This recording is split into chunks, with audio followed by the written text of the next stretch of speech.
Hey guys, so I got absolutely blasted yesterday on YouTube from another YouTuber named Trahan. His channel is all about like long distance running, marathon running, jogging for extended periods of time, all that kind of stuff. And he did not like my jogging versus sprinting video, to say the least, and his followers definitely did not. Now, he came after me, a lot of personal attacks, his people, his little audience, his little flock, they came after me pretty hard. A lot of personal attacks, a lot of attacks on the video and the form and all this kind of stuff, and my clothing and my looks. Pretty harsh stuff. Now, luckily, this stuff doesn't really bother me because I'm a little more mature than that, but this is one of the things I hate about YouTube is that people feel comfortable doing these things. These things they would never say to you in real life, they would never say to you in person, but they feel very comfortable in the computer saying all kinds of nasty, hurtful stuff. So I'm not going to attack Ryan. It's just not worth it, and I don't know this guy at all. Obviously, this is kind of his brand and what he does, but it's just not something I want to do. My channel is all about kind of helping people get in better shape, all that kind of stuff. And that sprinting versus jogging video is about giving you like a more efficient way to do cardio, and in my opinion, a more effective way. So this video is really about two different things. The first thing is talking about the YouTube culture and how some of this stuff can get so nasty and so hateful and really, probably very hurtful to a lot of different people out there. The second thing is I want to talk about the science of why I think sprinting and many other exercises are better than jogging, and why long-term running and long-distance jogging are actually really bad for you. So here's what Ryan's following had to say about me. So let's take a look at some of the comments that I got from Ryan's following. First up, this is a classic here. Are you retarded? That's a really good one. The next champion asked me, the fuck? How are people supposed to lose weight? Because apparently jogging is the only option. The next one is fucking slow. So I guess that I'm really slow because I'm not a professional sprinter or as good as some of these guys. I must be very slow. The next one, this is an oldie but a goodie. You are actually retarded. So there's another comment towards the retardation problem. The next one says, if I can only jog a mile, I must be a pussy. So he's definitely got me there. And then a different Ryan came in and said, why do you have a fit channel when you are not even fit? So obviously, I'm just not even close to being fit. I haven't reached a standard yet of fitness. Another one, here we go. This is just one of the 50 comments saying, you are fucking retarded. So people love this stuff. The next one we've got from Tim here is laugh my ass off, dumbass. And here's a great one and definitely a typical comment from one of Ryan's followers. P.S. Shave your stubble, you look like a fag. Now there were a bunch of these fag comments in the comment section, so obviously super popular term on Ryan's channel. And to finish things up, just one more of our borderline mentally retarded comments. This is definitely what YouTube is like in the comments a lot of times, especially if you upset a certain YouTube channel's following. Now to be honest, this is pretty expected. Most of Ryan's fans are teenagers and they all kind of want to emulate him and all the stuff that he does. So it's not surprising. And it's really disturbing. I mean, the level of like fandom that we have now with YouTube celebrities or just celebrities in general is pretty disturbing on its own. And when you kind of upset one of their dear leaders, they get really upset and they'll basically say anything they can to get at you. And Ryan decided to go after my clothing and my looks and all this kind of stuff like that because that's really what his audience wants. Now, in regards to all the comments and Ryan's comments about me not being able to jog more than a mile, that's just kind of number I threw out there because I don't jog very often, so it's not something that I do.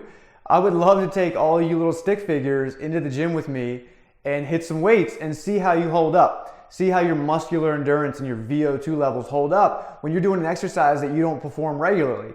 If I wanted to jog every day and made that a skill set of mine, I could easily do that. I used to jog 10 miles. It's not that big a deal. But that's a different skill set and it's not something that I enjoy and I don't think it's very good for the body, so I don't perform it anymore. So I could have said in the video, hey, I could do this for 20 miles and just lie about it, but at the time I hadn't jogged in years pretty much, so I wasn't going to lie and say that I could jog for miles and miles. 1 mile was probably pretty realistic at the time. And as for me getting out of breath after 1 or 2 or 3 sprints, there's two things going on there. First of all, you guys have no idea how many sprints I did for that video to get all that footage together. It may have been 10, 12, 15 different sprints, which will get you pretty exhausted. The second thing is it's totally normal to get out of breath when you're sprinting.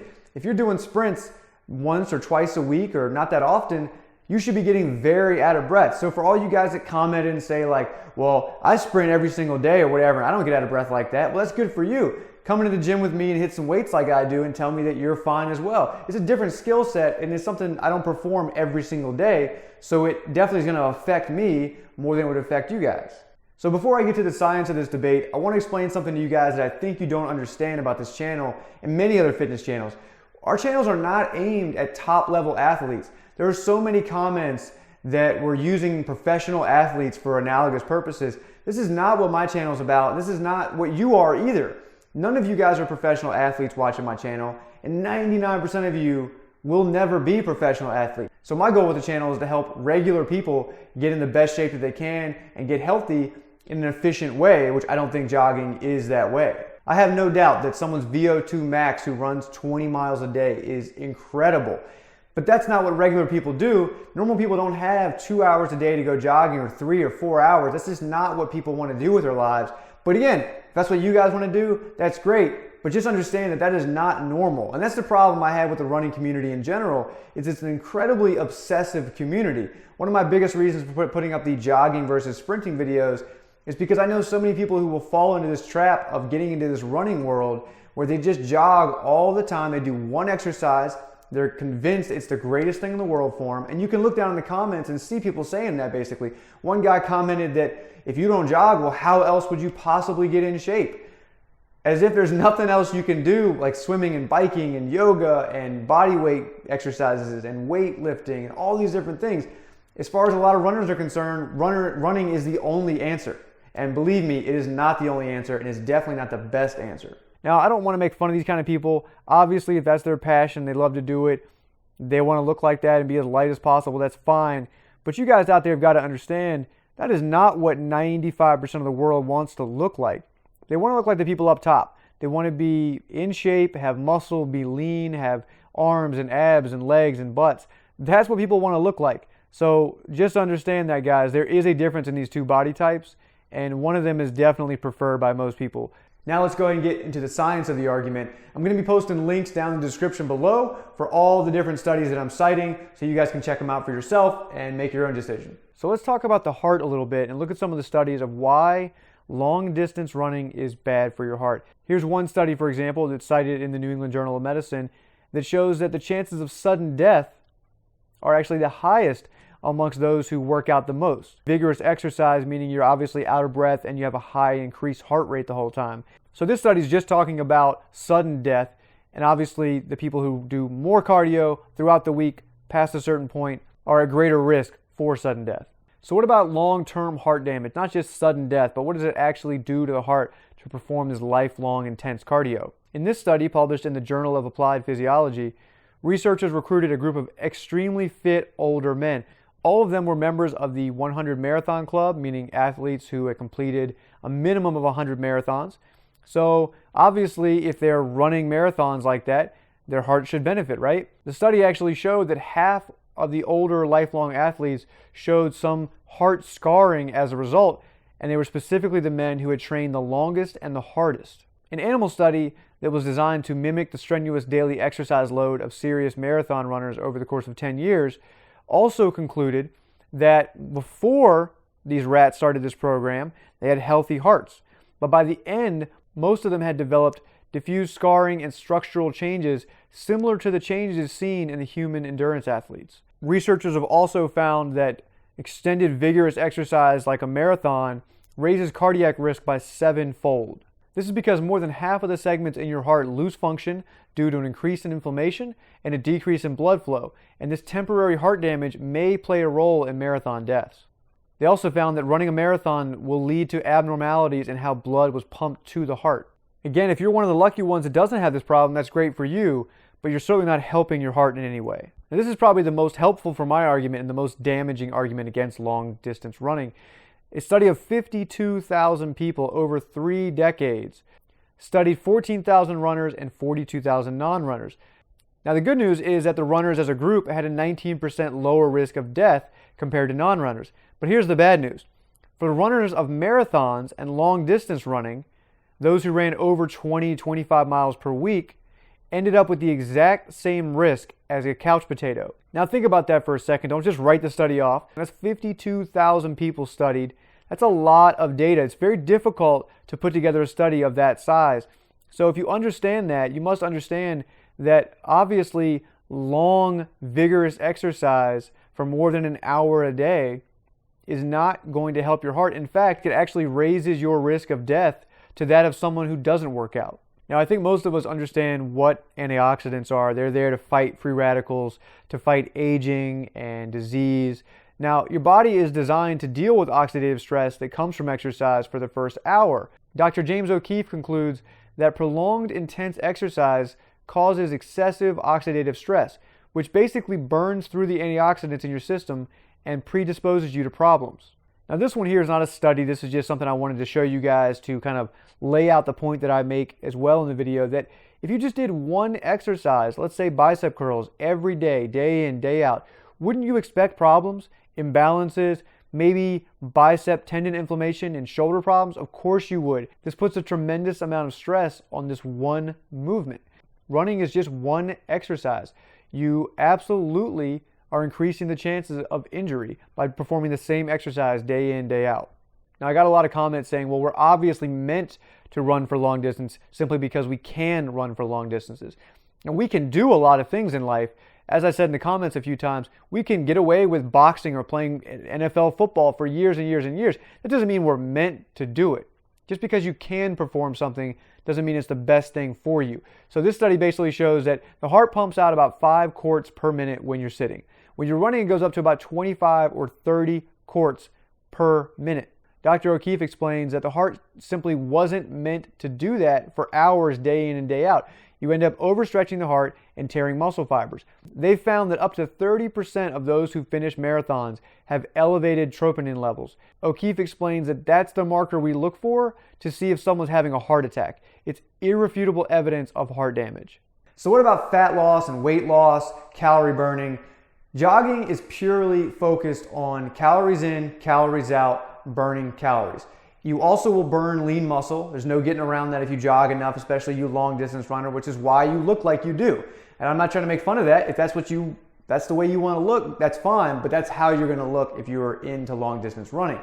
Now, you could supplement this with weightlifting and other things and possibly keep some of that muscle, but at the end of the day, if you're running 20 miles a day, unless you're eating an unbelievable amount of calories, you are definitely going to end up very skinny and without much muscle. Now, as a percentage, jogging or steady state cardio does burn more fat than something like interval training or high intensity training like sprinting.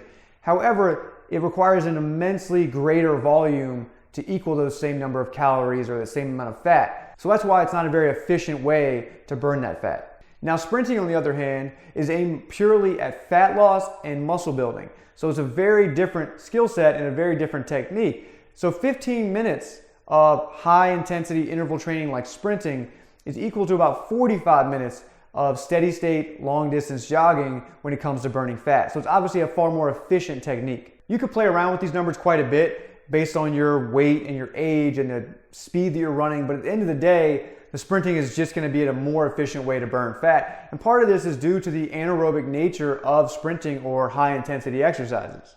Because sprinting is an anaerobic exercise, you will continue to burn fat and calories for hours after your workout. The same thing cannot be said for jogging unless you start to break into the extreme long distances, over 45 minutes to an hour. Here's one study which found that 2 minutes of sprinting in intervals was comparable to running at a continuously steady pace for 30 minutes when it came to VO2 levels. So for most of us that go to the gym and lift weights and stretch and do yoga and stuff like that for, let's say, 45 minutes to an hour a day, we don't want to tack on another hour on top of that for cardio with jogging. It's just not a good use of our time because we're busy.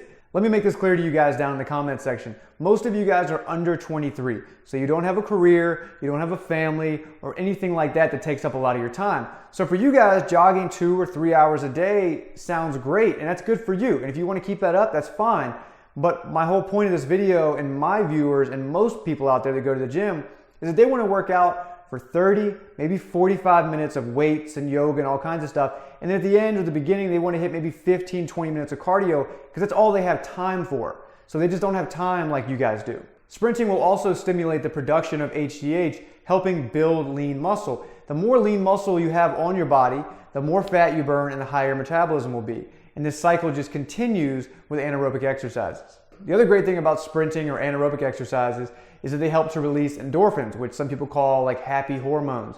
Now, jogging can achieve this as well, but it takes it a lot longer. You're gonna have to jog for 40 minutes to maybe up to an hour to start to really release these endorphins and feel that runner's high people talk about. Whereas with short burst, intense exercises, you can get that almost immediately. The science is definitely debatable on whether or not jogging or sprinting is bad for your joints, but there's no question about it that the more you perform any exercise to a certain extent, you will certainly be causing damage on the joints and muscle tissue, etc. So the more strides required, the more impact will be a problem. Now, obviously, if you do the math on it, doing 10 sprints versus jogging for an hour, the jogging is going to have way more strides, way more impact, and a higher likelihood of some type of injury or wear and tear on the body. You can also perform exercises like hill sprints, which are even better on the joints. And again, let me wrap this up by explaining that this video series is about helping regular people find the most efficient form of cardio. For all you guys in the comments who are marathon runners and ultra marathon runners, this is not for you. Why are you watching the video in the first place? But that's a whole other conversation. But this video is not for you, okay? You guys are not normal. It's not a normal thing that you do. It's no different than some guy that goes to the gym and he does bicep curls every single day. Yeah, he's gonna have really good looking biceps. He's also gonna have a much higher likelihood of tearing his muscle too much and having some type of serious injury. But either way, it's not normal to do that, and it's not gonna get the look that most people want or the health that most people want. Most people don't wanna perform the same exercise for 2 hours a day. The best thing you can do for your body is to mix it up. You should be doing weights and swimming and sometimes a little bit of jogging or sprinting, biking, yoga. There's so many different things you should be doing for your body to get healthier, A, but also achieve a more attractive look for most people. So again, if you guys want to look like you guys look, that's great, that's fine, nothing wrong with that, but that's not what most people want, and I'm sure you guys know that. So I hope this video does two things. First of all, I hope it helps my viewers who actually want to, have a more well-rounded approach to fitness, understand why long distance running and jogging is not the best option for losing weight, losing fat. The second thing is hopefully it appeases all of you running advocates who wanted to lay into me in the comment section about why my science is flawed or whatever. I think a lot of this stuff is pretty irrefutable. At the very least, it's certainly debatable. So you guys can head back over to Ryan's channel and listen to him talk about how great he is and how amazing he is and all of his great accomplishments. And he's, it's just such an inspiration. One last thing, I did actually respond to Ryan on his video in the comment section and just explained everything to him and tried to explain that shouldn't be so nasty to people and his viewers were pretty hurtful and blah, blah, blah. And basically all he had to say was take a joke. So for you guys out there that look up to this guy, this is the person you're looking up to. Obviously not the greatest guy out there. But for my viewers, I appreciate you guys watching. Please hit the like button, share the video, subscribe to the channel. Don't go over to Ryan's channel and lay into him. That's ridiculous. Just leave him alone. It's fine. If you want to go over there and have some constructive conversation, that's great about veganism or why jogging is not ideal or whatever. But don't go over there and throw insults at him or his people. It's just completely against what this channel is about. So I'll see you guys in the next video. Shut down.